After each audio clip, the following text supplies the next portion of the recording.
Good evening students. આજે આપણે અલંકાર વિશે જાણીશું અને સમાસ વિશે બી જાણીશું. તો સૌથી પહેલા આપણે અલંકાર લઈએ.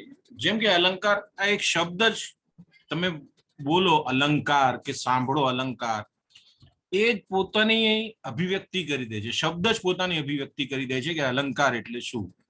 અલંકાર એટલે કે આભૂષણ, ઘરેણા, દાગીના, આ બધું આપણે ગુજરાતીમાં જેમ કહીએ છીએ તો એવી રીતે કોઈ પણ ભાષા હોય, ચાહે ગુજરાતી ભાષા હોય કે હિન્દી ભાષા હોય, જે બી ભાષામાં આપણે અભિવ્યક્તિ લાવી હોય, કોઈ પણ આપણે વસ્તુ કહીએ કે કોઈ પણ પંક્તિ કહીએ, કોઈ પણ ગીત કહીએ, દોહા કહીએ, કોઈ બી વસ્તુ માટે આપણે એ વસ્તુમાં સુંદરતા લાવી હોય તો અલંકાર મહત્વનો ભાગ ભજવે છે. જેમ કે આપણે કહીએ કે આભૂષણથી સ્ત્રીની શોભામાં બી વૃદ્ધિ થાય છે, એવી રીતે જો ભાષા સાહિત્યમાં ચમત્કાર લાવવો હોય અને એને સુશોભિત કરવું હોય તો એને આપણે અલંકારથી કરીએ છીએ.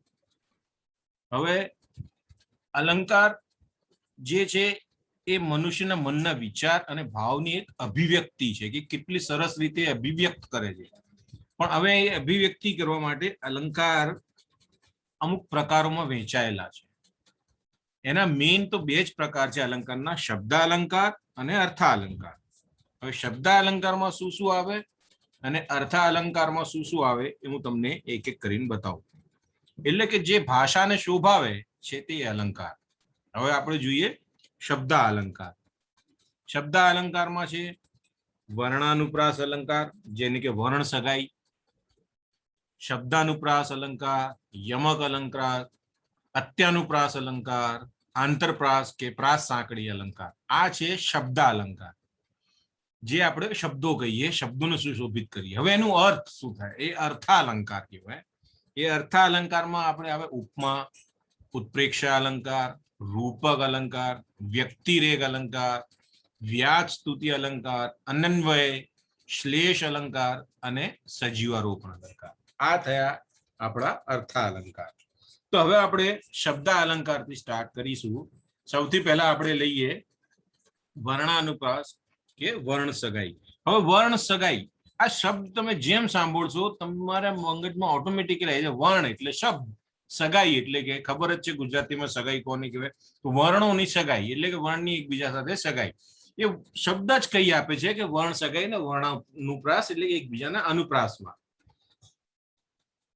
તો વાક્ય સ્ટ્રોક પંક્તિમાં એકનો એક અક્ષર શબ્દની શરૂઆતમાં બે કે તેથી વધારે સમય આવે તો સવર્ણી હોવાનું કે વર્ણ સગાઈ અનુપ્રાસ છે કે વર્ણાનુપ્રાસ અલંકાર છે. જેમ કે કાશીમાએ કામ કાઢ્યું, પછી જાહેર જનતા જાણવા જો, કાકાએ કાકીને કાચના કબાટમાંથી કાચી કેરીનું કચુંબર કાઢવા કહ્યું. એટલે તમે શું કહો છો, બધા એક કે બે થી શબ્દ એના એ જ શબ્દો આવે છે.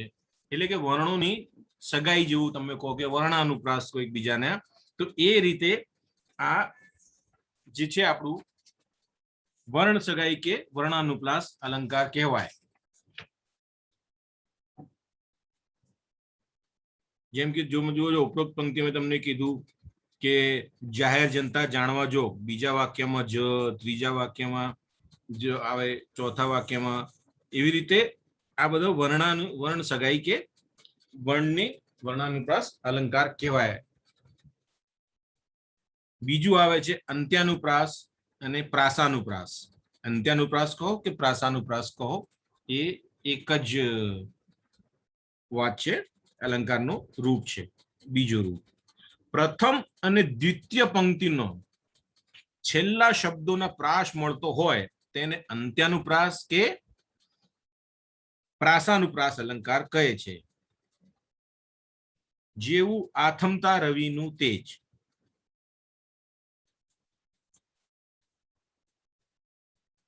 જેમ કે જેમ આ પંક્તિ છે, જેવું આથમતા રવિનું તેજ, મા વિના એવું બાપનું હેત. શબ્દ જ કે છે કે જેમ આથમતા રવિનું તેજ એવી રીતે મા વિના બાપનું હેત. આ શબ્દ તમે સમજો એટલે તમને ખબર પડશે કે અંત્યાનુપ્રાસ ને પ્રાસાનુપ્રાસ જે એક જ વસ્તુ છે કે કેવું મેળ ખાય છે. જેની જશોદા માવલડી ચરાવે ગોકુલ ગાવલડી. એટલે આ એક બીજાને પૂરક થાય છે. અંત્યાનુપ્રાસ એટલે કે એક અલગ તરીકેથી દર્શાવવામાં આવી જાય છે.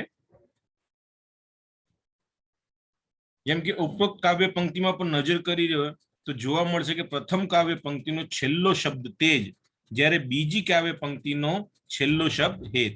તેજ, હેત, આ બંને શબ્દોચ્ચાર સમાન છે. આ બંને શબ્દોનો પ્રાસ મળે છે, તેથી તે શબ્દાનુપ્રાસ અલંકાર બને છે. હવે જેમ કે બીજા ઉદાહરણમાં અમે કીધું તમને, જેની જશોદા માવલડી ચરાવે ગોકુલ ગાવલડી. તો આ બંને શબ્દોમાં શબ્દોચ્ચાર જુઓ છેલ્લે સમાન છે અને અહીં અત્યાનુપ્રાસ અલંકાર બને છે. એટલે આ આપણું થઈ ગયો અંત્યાનુપ્રાસ અને પ્રાસાનુપ્રાસ અલંકાર. પછી છે આંતરપ્રાસ કે પ્રાસ સાંકડી અલંકાર. હવે આમાં શું છે કે પ્રથમ કાવ્ય પંક્તિનો છેલ્લો શબ્દ અને દ્વિતીય કાવ્ય પંક્તિનો પ્રથમ શબ્દ જેનો પ્રાસ મળે છે ત્યારે આંતરપ્રાસ બને છે. દાખલા તરીકે કહું, વિદ્યા ભણ્યો જે તે ઘેર વૈભવ રૂડો. વિદ્યા ભણ્યો જે તે ઘર વૈભવ રૂડો. હવે ઉપરોક્ત ઉદાહરણમાં કાવ્ય પંક્તિનો પ્રથમ ચરણનો અંતિમ શબ્દ જે અને બીજો ચરણનો પ્રથમ જ શબ્દ તે, જે તે. એટલે અહીંયા જે શબ્દો છે એ અંતરપ્રાસ થાય છે, એટલે આ અંતરપ્રાસ અલંકાર બને છે. હવે આપણે જોઈએ યમક. યમક અલંકારમાં શું હોય છે કે જ્યારે કાવ્ય પંક્તિમાં એક જ શબ્દ બે કે તેથી વધુ વખત બેવડાય કે પુનરાવર્તિત થાય, રિપીટ થાય, બંને જગ્યાએ અલગ અલગ અર્થ આપે, તો ત્યારે તેનો યમક અલંકાર બને છે. જેમ કે શબ્દ એ જ હોય છે પણ એનો અર્થ બદલાઈ જાય છે. કેવી રીતે જુઓ, તમને દાખલો આપું. જવાની તો જવાની. જવાની મીન્સ યૌવન, જવાની એટલે જતી રહેવાની. શબ્દ એ જ છે, જવાની તો જવાની. આપ સમજી ગયા હશો. જવાનીનો એક અર્થ યુવાવસ્થા થાય અને બીજો શબ્દ અહીં એ છે કે એ જતી રહેવાની છે. એટલે બંનેનો શબ્દ એક જ છે પણ આપણે જે યુઝ કર્યો છે એમાં અર્થ જુદો જુદો આવે છે. એટલે આ એની ખાસિયત છે કે આને યમક અલંકાર કહેવાય. જેમ કે તપેલી તપેલી છે. તપેલી એટલે વાસણ અને તપેલી છે એટલે ગરમ છે. તો અહીં તપેલીના બંને અર્થ જુદા જુદા છે. તપેલી છે જે વાસણ થઈ ગયું, તપેલી ગરમ થઈ ગયું. એટલે એ રીતે આ શબ્દો આવે. જેમ જવાની તો જવાની, તપેલી તપેલી છે. આ રીતે જે આપણે શબ્દોનો ખેલ થાય છે એમાં એને યમક અલંકાર કહેવામાં આવે છે. હવે આગળ આપણે જોઈએ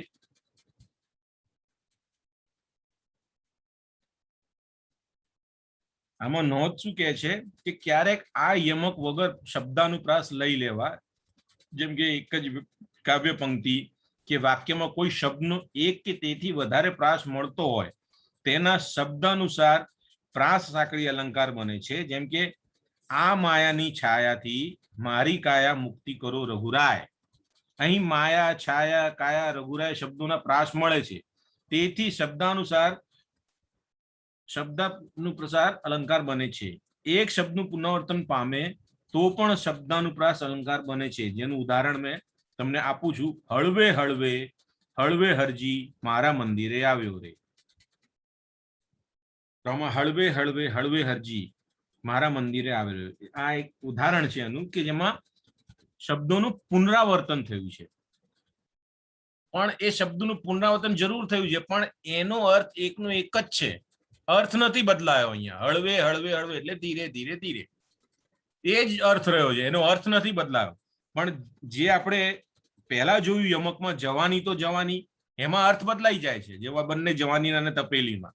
પણ અહીંયા હળવે હળવે હળવે એમાં અર્થ નથી બદલાતો, અર્થ એનો એ જ રહે છે, શબ્દોનું પુનરાવર્તન થાય છે. હવે આપણે જોઈ લઈએ અર્થા અલંકાર. આ તો મેં તમને શબ્દ અલંકાર બતાવ્યા. હવે અર્થા અલંકાર જોઈએ. અર્થા અલંકારમાં પહેલા આવે આપણે ઉપમા અલંકાર. હવે ઉપમા અલંકારમાં શું છે, જ્યારે એક વસ્તુ એ બાબતની અન્ય વસ્તુ કે બાબત સાથે સરખામણી કરવામાં આવે ત્યારે તેને ઉપમા અલંકાર બને છે. આપણે કોઈ વસ્તુની સરખામણી કરીએ એક વસ્તુથી બીજા વસ્તુની, ત્યારે જે આપણે યુઝ કરીએ એને ઉપમા અલંકાર કહેવામાં આવે છે. વાક્યમાં જેની સરખામણી કરવામાં આવતી હોય તેને ઉપમેય કહેવાય છે, અને વાક્યમાં જેની સાથે સરખામણી કરવામાં આવે તેને ઉપમાન કહેવાય. જેની સરખામણી કરીએ એ ઉપમેય, અને જેની સાથે સરખામણી કરીએ એ ઉપમાન. હવે ઉપમાચક શબ્દો જેવો, જેવી, જેવું, જેવા, અમો, સમી, સમૂહ, પેઠે, માફક, સમોવડું, તુલ્ય, શો, શી વગેરે શબ્દોનો પ્રયોગ થાય છે. જેમ કે દમયંતીનું મુખ ચંદ્ર જેવું લાગે છે. દમયંતી ઉપમેય થયું અને ચંદ્ર એટલે ઉપમાન થયું.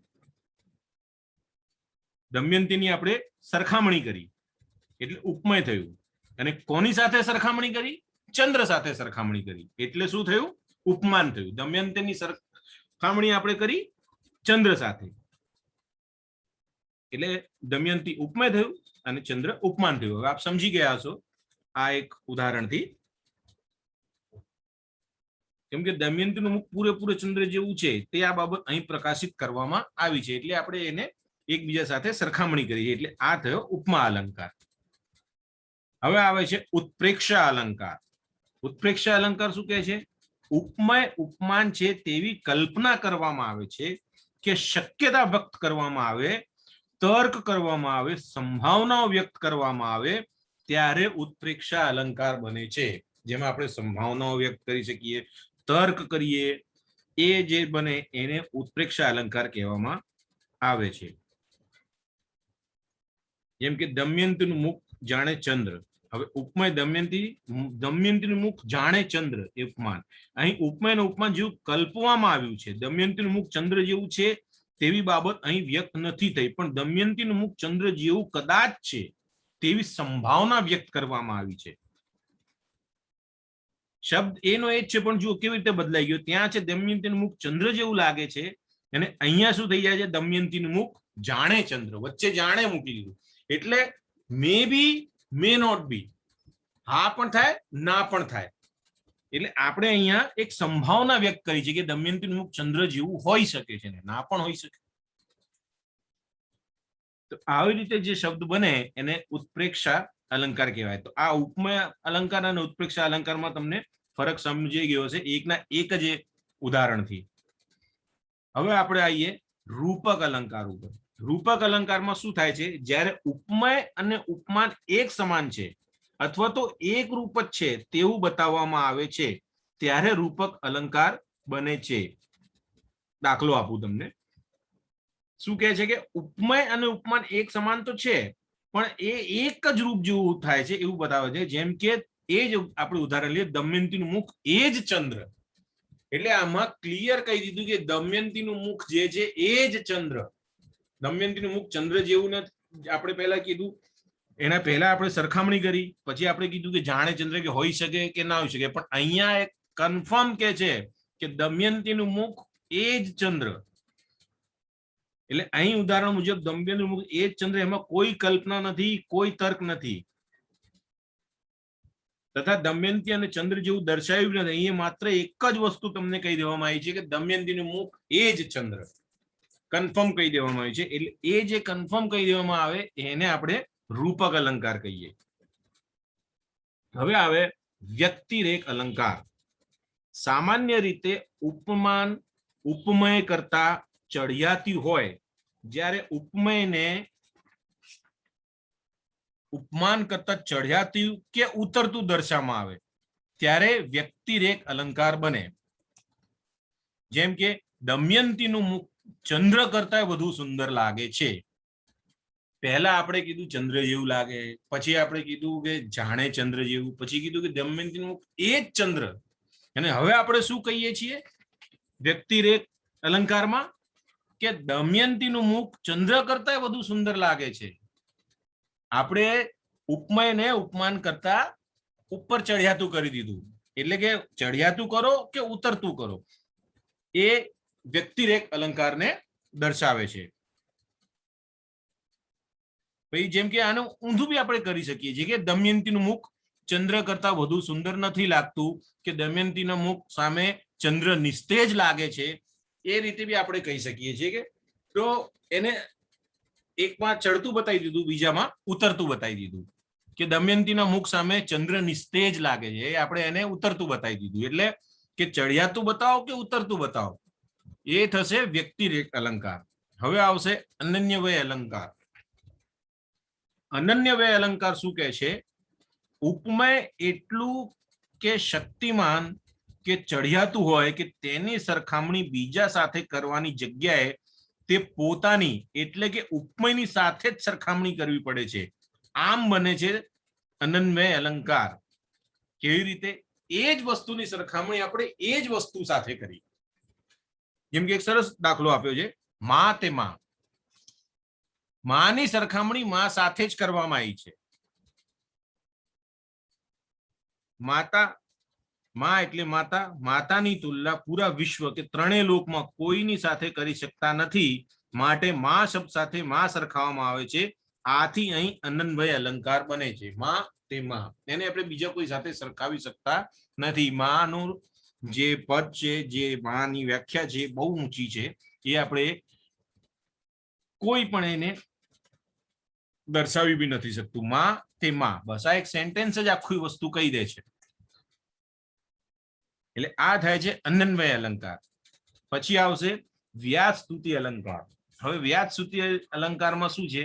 જ્યારે વાક્યમાં વખાણને બહાને નિંદા અને નિંદાને બહાને વખાણ કરવામાં આવે ત્યારે વ્યાજ સ્તુતિ અલંકાર બને. જેમ કે રમેશ પાપડ તોડ પહેલવાન છે. હવે આમાં એનું વખાણ બી કર્યું, નિંદા બી થઈ ગઈ. એટલે વખાણ, જેમ કે વાક્યમાં વખાણને બહાને નિંદા અને નિંદાને બહાને વખાણ કરવામાં આવે. અહીંયા શું થયું? રમેશ પાપડ તોડ પહેલવાન છે, અહીં વખાણને બહાને નિંદા કરવામાં આવે. તો આવી રીતે જે કોઈ વાક્ય હોય એને આપણે વ્યાજ સ્તુતિ અલંકાર કહીએ. પછી આવે છે શ્લેષ અલંકાર. શ્લેષ અલંકારમાં શું છે? જ્યારે વાક્યમાં કે પંક્તિમાં કોઈ એક શબ્દના એકથી વધુ અર્થ થાય ત્યારે તે તમામ અર્થો ત્યાં લાગુ પડતા હોય તેને શ્લેષ અલંકાર બને છે. જેમ કે બા ગુજરી ગયા. ગુજરીનો એક અર્થ બજાર થાય છે, ગુજરીનો બીજો અર્થ મૃત્યુ એમ પણ થાય છે. તો આમ આ વાક્યમાં બે અર્થો સ્પષ્ટ થાય છે. બા ગુજરી ગયા, સમજો, ગુજરીને અહીંયા આપણે મૃત્યુ સાથે સરખાવ્યું છે, પણ ગુજરીનો બીજો અર્થ બાજાર પણ થાય છે. તો એવી રીતે આ કહે છે કે વાક્યમાં કે પંક્તિમાં કોઈ એક શબ્દનો એકથી વધુ અર્થ થાય ત્યારે તે તમામ અર્થો ત્યાં લાગુ પડતા હોય તેને શ્લેષ અલંકાર બને છે.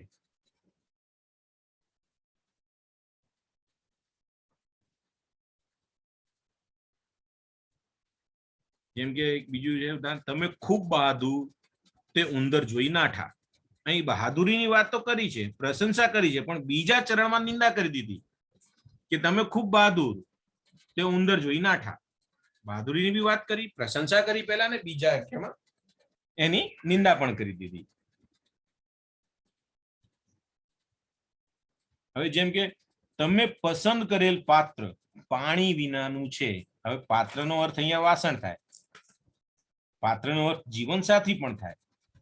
આ રીતે આ શ્લેષ અલંકાર દ્વારા વાક્ય વધારે ગૂઢ બનાવે છે. એટલે આ તમને ઉદાહરણોથી ખબર પડી ગઈ છે કે શ્લેષ અલંકાર કોને કહેવાય. પછી આવે છે સજીવારોપણ અલંકાર. સજીવારોપણ અલંકાર શબ્દ તમે સાંભળજો એટલે થોડો અર્થ તમને સમજ. સજીવ એટલે જીવી. હવે સજીવારોપણ અલંકાર કોને કહીએ? જ્યારે નિર્જીવ વસ્તુને સજીવ જેવું વર્તન કરતી દર્શાવવામાં આવતી હોય તો સજીવારોપણ કહેવાય. સજીવ એટલે જીવિત અને નિર્જીવ એટલે મૃત્યુ પામેલું. દિવાલોને પણ કાન હોય છે. સારું ઉદાહરણ છે. દિવાલોને પણ, દિવાલો શું છે? નિર્જીવ છે. કાન કોને હોય? સજીવ વ્યક્તિને હોય.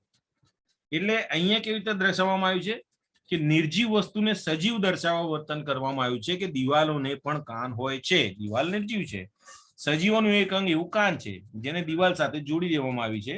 તો આવી રીતે જેમ આપણે કીધું કે દિવાલોને પણ કાન હોય છે, એ સજીવારોપણ અલંકાર બને છે.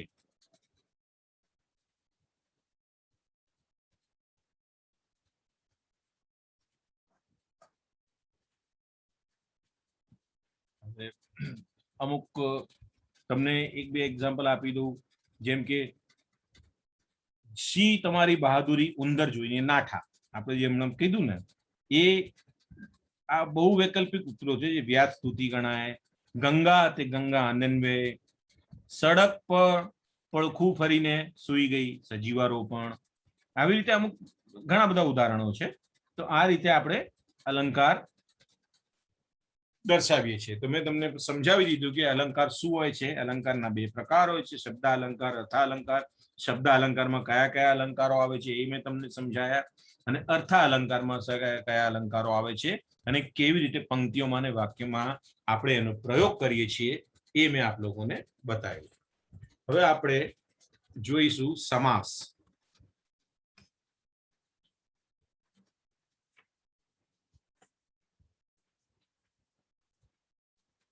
સમાસ એટલે કે બે કે તેથી વધુ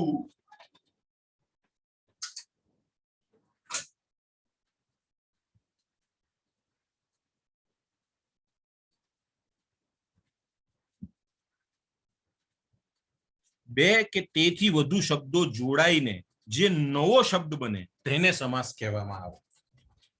કોઈ પણ બે શબ્દ હોય, જ્યારે એ શબ્દોને આપણે જોડીએ, બે હોય કે બે થી વધુ શબ્દો હોય, જેને આપણે જોડીને એક નવો શબ્દ બનાવી નાખીએ એને સમાસ કહેવામાં આવે છે.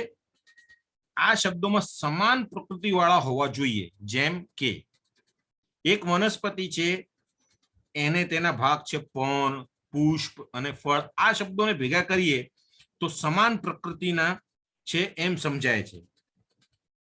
એ જ રીતે જેમ આપણામાં વાત કરી, કાકા કાકી, મામા મામી, મા બાપ વગેરે, હાથ પગ, આંખ કાન, આ બધા એક સાથે જોડાયેલા શબ્દો છે. એટલે આપણે આમ સમાસ ગમે તે શબ્દો દ્વારા રચાતા નથી, પણ સમાન પ્રકૃતિ વાળા હોવા જરૂરી છે. આ તેની એક પૂર્વ શરત છે. સમાન, કેમ કે મા સાથે બાપ સંકળાયેલા, કાકા સાથે કાકી સંકળાયેલું છે. એવી રીતે હવે જે આપણે સમાસનો પરિચય આપીએ કે કેવી રીતે સમાસ છે, એના કયા કયા છે એ તમને હું બતાવું. સૌથી પહેલા આપણે લઈએ દ્વંદ્વ સમાસ. દ્વંદ્વ સમાસ આ સમાસ અનુસાર પૂર્વ પદ અને ઉત્તર પદ વિગ્રહ કરી વચ્ચે અને અથવા કે પ્રત્યય મૂકીને થાય તો તેને દ્વંદ્વ સમાસ કહે છે. બીજા અર્થમાં સમાસિક પદને છૂટા પાડતા વચ્ચે સંયોજક તરીકે અને કે નો ઉપયોગ થતો હોય તો તે દ્વંદ્વ સમાસ બને છે. આપણે શું કર્યું છે? વચ્ચે સંયોજક તરીકે અને કે ને મૂકીએ તો એ થાય દ્વંદ્વ સમાસ. જેમ કે શબ્દ છે રાત દિવસ. હવે આપણે શું કરીશું? એને વચ્ચે છૂટા પાડવા માટે રાત અને દિવસ, આપણે શબ્દને છૂટો પાડ્યો. તો રાત અને દિવસ, માં બાપ, માં અને બાપ, 100 200, 100 કે 200, 5 6, 5 કે 6, નળ દમયંતી, નળ અને દમયંતી, ભાઈ બહેન, ભાઈ અને બહેન. એટલે આપણે અને કે મૂકીને એ શબ્દોને છૂટા પાડ્યા. એ જે શબ્દો બને એને આપણે દ્વંદ્વ સમાસ કહીએ. હવે આવે છે ઉપપદ સમાસ. ઉપપદ સમાસમાં શું છે કે આ સમાસમાં પૂર્વ પદ અને ઉત્તર પદ હોય છે, જેમાં ઉત્તર પદ ક્રિયા સૂચિત કરતું પદ હોય છે, જેને ઉપપદ સમાસ કહે છે. આમાં જે ઉત્તર પદ હોય છે એ ક્રિયા સૂચિત કરે છે. કેવી રીતે હું તમને બતાવું. જેમ કે ગ્રહસ્થ, ઘરમાં રહેનાર. ગ્રહસ્થ કોને કહીએ? જે ઘરમાં રહેનાર હોય.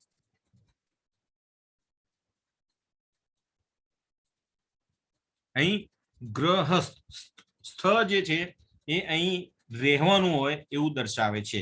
એટલે કે ગ્રહસ્થ એટલે કે ઘરમાં રહેનાર. ગિરિધર, જે ગિરિને ધારણ કરનાર, એ ગિરિધર. અહીં ધરનો અર્થ ધારણ કરવું એવો થાય છે. નર્મદા, નર એટલે આનંદ અને દા એટલે આપનાર, આનંદ આપનાર નર્મદા. પૂર્વજ, પૂર્વજ એટલે પૂર્વે જન્મનાર. અહીં જ એટલે જન્મનાર એવો અર્થ થાય છે. એટલે મેં તમને સમજાયું ને કે ઉપપદ સમાસમાં પૂર્વ પદ અને ઉત્તર પદ તો હોય છે, પણ ઉત્તર પદ જે હોય છે ને એ ક્રિયા સૂચિત કરે છે. અહીંયા જન્મનાર, પંકજ, પંક એટલે કાદવ, માં જન્મનાર એટલે પંકજ, અહીં એટલે જન્મ લેનાર એવો અર્થ થાય. વસુધા, વસુને ધારણ કરનાર, ધા અહીંયા ધારણ કરનાર, જેમ નર્મદામાં તમને કીધું નર્મ એટલે આનંદ આપનાર અને દા એટલે ધારણ કરનાર. તો આ જે શબ્દો હોય એને આપણે ઉપપદ સમાસ કહીએ છીએ. પછી આવી જાય છે આપનું નગ સમાસ. નગ સમાસ શું કહે છે? આ સમાસમાં પૂર્વ પદ જે છે એ નિષેધવાચક હોય છે. આ સમાસ આધારિત ઉદાહરણો આપણે જોઈએ. નિષેધવાચક હોય છે. નિષેધવાચક એટલે કેવી રીતે? હું તમને ઉદાહરણ આપું, તમને સમજમાં આવી જશે કે નિષેધવાચક શું હોય છે. અણસમજુ. હવે આપણે એમ બી કહે છે કે સમજદાર નથી, સમજતો નથી, સમજે નહીં તેવું. એ આખું વાક્ય મોટું થઈ ગયું. પણ આને આપણે એક નાનકડા શબ્દમાં કહીએ અણસમજુ છે. એટલે આપણે આખું એને એક જ શબ્દમાં આખી લાઈન આપણે કહી દીધી કે સમજે નહીં તેવું, ના સમજ, એવી રીતે. તો અણસમજુ, સમજે નહીં, ગેરલાભ, લાભ ના થયો. લાભ નથી થયો કે લાભ નથી એમને આપણે ગેરલાભ કહી દીધું. એક જ શબ્દમાં આપણે દર્શાવી દીધું. નાપાક, નાપાક એટલે કે પવિત્ર નથી. આપણે એમ કહ્યું કે આ પવિત્ર નથી, એની જગ્યાએ આપણે કીધી કે નાપાક છે, એ શબ્દ આવી ગયો. એ રીતે અખૂત, ખૂટે નહીં તે, અપ્રિય, પ્રિય નહીં તે. તો આ રીતના જે શબ્દો છે એને આપણે નગ સમાસમાં સામેલ કરીએ છીએ, એને આપણે નગ સમાસ કહીએ છીએ. કેમ કે આમાં પૂર્વ પદ જે છે એ નિષેધવાચક હોય છે. આ વસ્તુ આપણે ધ્યાનમાં રાખવાની. પછી આવે દ્વિગુ સમાસ. હવે દ્વિગુ સમાસ, આ સમાસમાં શબ્દની પૂર્વ સંખ્યાવાચક શબ્દ હોય છે. દ્વિગુ સમાસ શું કહે છે કે દ્વિગુ સમાસમાં શબ્દની પૂર્વે સંખ્યાવાચક શબ્દ હોય છે, જેને દ્વિગુ સમાસ કહેવામાં આવે છે. એક સંખ્યા, આ જે શબ્દ છે દ્વિગુ સમાસ, એ તમારે સંખ્યા દર્શાવે છે પૂર્વમાં જ. શબ્દના પૂર્વ પહેલા દ્વિવેદી, દ્વિ એટલે બે, ત્રિવેદી, ત્રિવેદી એટલે ત્રણ, ચતુર્વેદી, ચતુર્વેદી એટલે કે ચાર, પંચામૃત એટલે પાંચ અમૃત.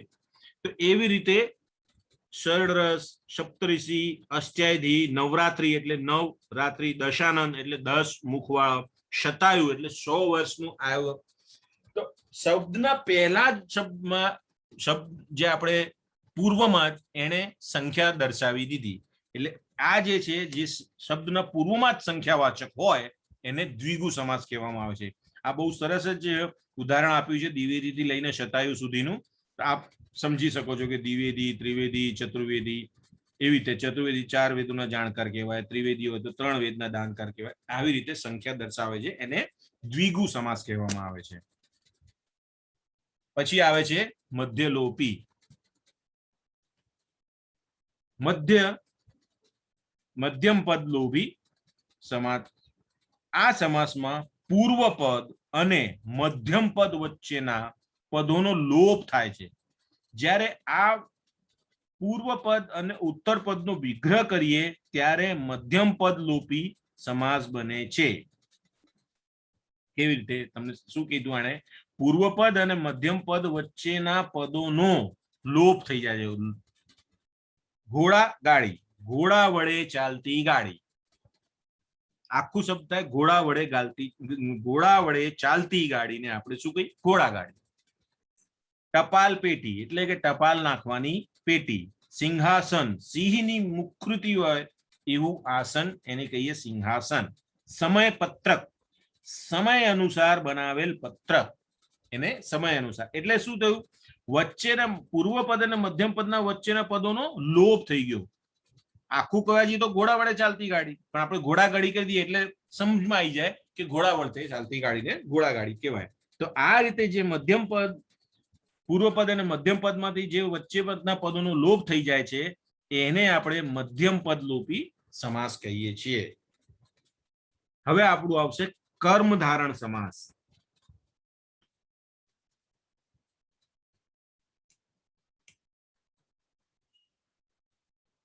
કર્મ ધારણ સમાસમાં શું છે? આ સમાસમાં પૂર્વ પદ વિશેષણ વાચક હોય છે, તેને કર્મ ધારણ સમાસ કહેવાય છે. જેમ કે શ્યામ વર્ણ. શ્યામ એટલે કાળો, વર્ણ એટલે રંગ. તો અહીં વર્ણનું વિશેષ શ્યામ હોવાથી એક કર્મ બતાવે છે. શ્યામ વર્ણ એક કર્મ બતાવ્યું. અહીં સમાસ વર્ણ છે પણ કેવો, એવો પ્રશ્ન પૂછતા જવાબ મળે છે કર્મધારે સમાસ બને છે. આ રીતે સવાલ જવાબ થતા સમાસ સમજવો સરળ બને છે. જેમ કે વૃદ્ધાવસ્થા, વૃદ્ધાવસ્થા એટલે વૃદ્ધ અવસ્થા. આપ લોકો બધી જોડણીઓ વાંચી હશે એવી રીતે આ એ બધું નો યુઝ સમાસમાં બી થાય છે. ભવ્ય મૂર્તિ, ભવ્ય મૂર્તિ એટલે કે ભવ્ય એવી મૂર્તિ.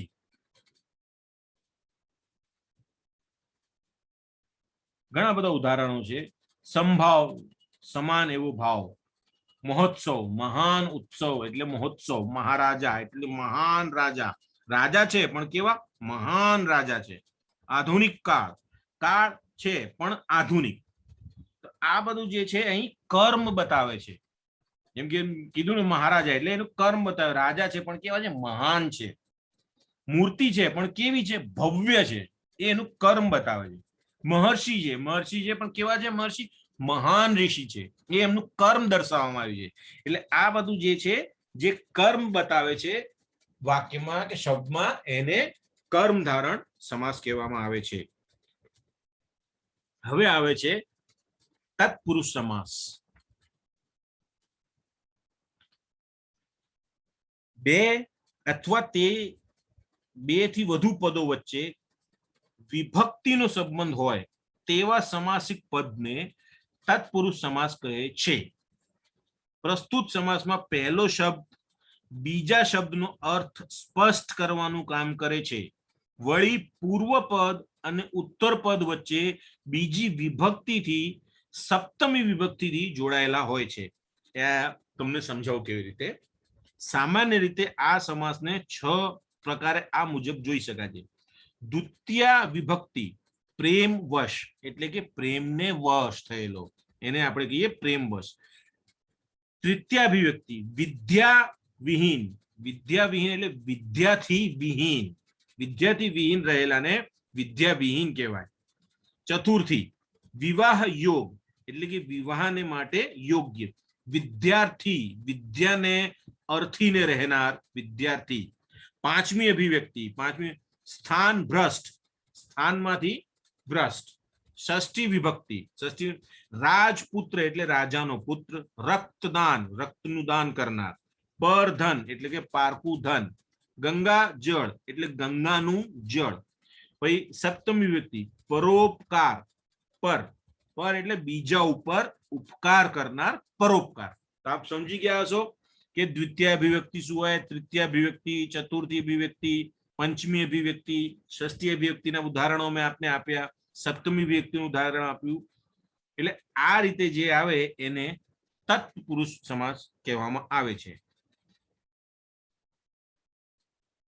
જેમ કે આ એક નોંધ લેવી કે આ સમાસમાં નકારવાચક શબ્દો પણ તત્પુરુષ સમાવેશ થાય છે. જેમ કે નાલેશી, નકામું, નકામું કામ વગરનું. અનાવ્રત, નિરાભિમાની. આ બધા નકારવાચક શબ્દ છે પણ એ એક અભિવ્યક્તિ દર્શાવે છે, એટલે વિભક્તિ દર્શાવે છે, તો એ તત્પુરુષ સમાસ કહેવામાં આવે. હવે આવે છે અવ્યવથી સમાસ. યથા, પ્રતિ, સ, આ, સમ વગેરે અવયવો છે. આ બધા અવયવો છે. અને આ અવયવો પૂર્વ પદ રૂપે આવે છે અને ઉત્તરાપદ નામ રૂપે આવેલો છે. જેમ કે યથાશક્તિ. હવે તમે જોયું યથા એ અવયવ છે પણ એનું ઉત્તરપદ શું છે, નામ રૂપે શક્તિ, એક નામ પણ થાય. યથાશક્તિ એટલે શક્તિ મુજબ.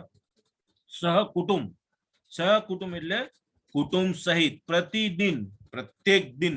સ્મિત સાથે, સસ્મિત એટલે સ્મિત સાથે, મુસ્કાન સાથે. પ્રતિક્ષણ, પ્રત્યેક ક્ષણ, દરેક ક્ષણ. સવિનય, સવિનય એટલે વિનય સાથે, નમ્રતા સાથે. તો આ બધા જે છે આને અવ્યવી સમાસ કહેવામાં આવે છે. આવા બધા શબ્દોનો પ્રયોગ થાય તો આપણે સમજવાનું કે આ બધું અવ્યવી સમાસ છે.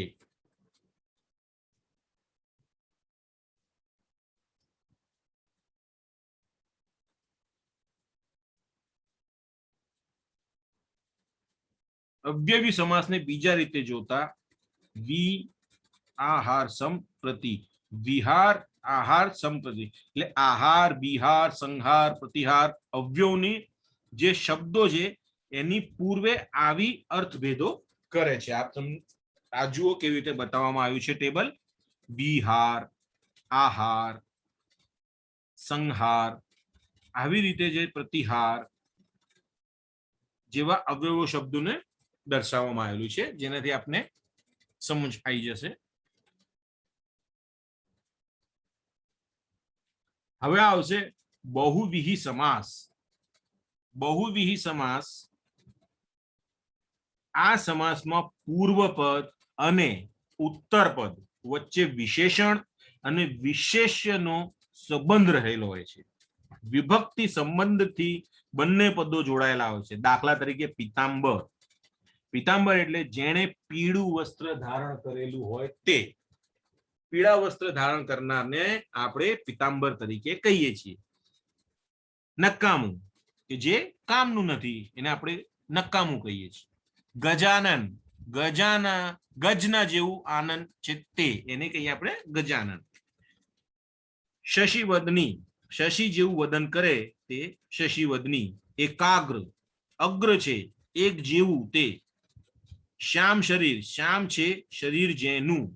શ્યામ શરીર જેનું શરીર શ્યામ રંગનું હોય એને આપણે શ્યામ શરીર જેવું કહીએ. નીડર, નિર્ગત થયો જે જેનો ડર તે. નીડર જે ડરે નહીં. એવી રીતે બહુવિહી સમાસમાં આપણે એને જોડીએ છીએ ને એને જાણીએ છીએ. હવે જેમ કે ઘણા બધા ઉદાહરણો છે, તમે વાંચો આટલા બધા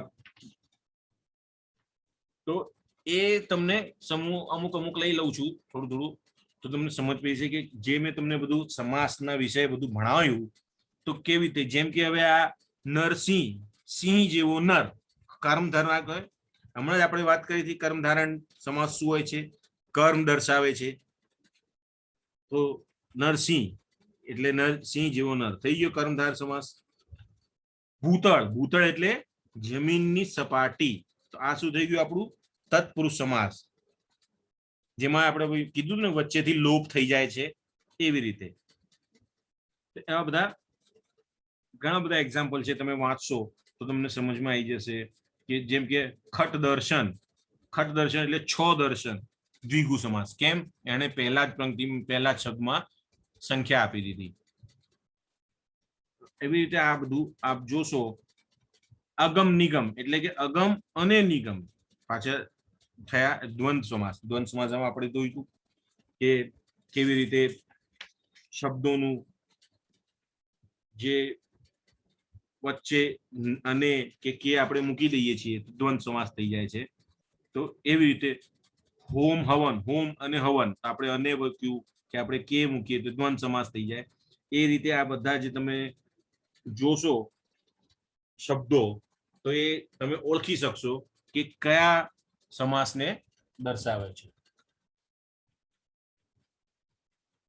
જેમ કે 5 15, 5 ને 15 દ્વંદ સમાસ. મનોમન, મનમાં ને મનમાં દ્વંદ સમાસ. અપમૃત્યુ, અપ જેવું મૃત્યુ, કર્મ બતાવ્યું એટલે કર્મ ધારણ સમાસ. જિલ્લા પ્રમુખ, જે જિલ્લાનો પ્રમુખ છે એ તત્વ પુરુષ સમાસ. જિલ્લામાં પ્રમુખ કે બે થી વધુ પક્ષો વચ્ચે અભિવ્યક્તિનો સંબંધ દર્શાયો. જિલ્લા પ્રમુખ એટલે જિલ્લા પ્રમુખ એ થઈ ગયો તમારો તત્વ પુરુષ સમાસ. એ રીતે આ બધા તમે જોશો અને વાંચશો એટલે તમને ખબર પડી જશે. જે અમુક આમાં 18 જેવા એક્ઝામ્પલ આપ્યા છે. સદાવ્રત, ગરીબોને ભોજન આપતું સ્થાન કે જગ્યા, એને શું કહેવાય આપણે? મધ્યમ પદ લોભી, જે વચ્ચેથી લોપ થતા હોય ને શબ્દ. સદાવ્રત હમણાં મેં તમને સમજાવ્યું હતું સદાવ્રતનું. એવી રીતે આ તમે જોશો એટલે તમને સમજમાં આવી જશે કે કયું કયું સમાસ ને આ દર્શાવે છે.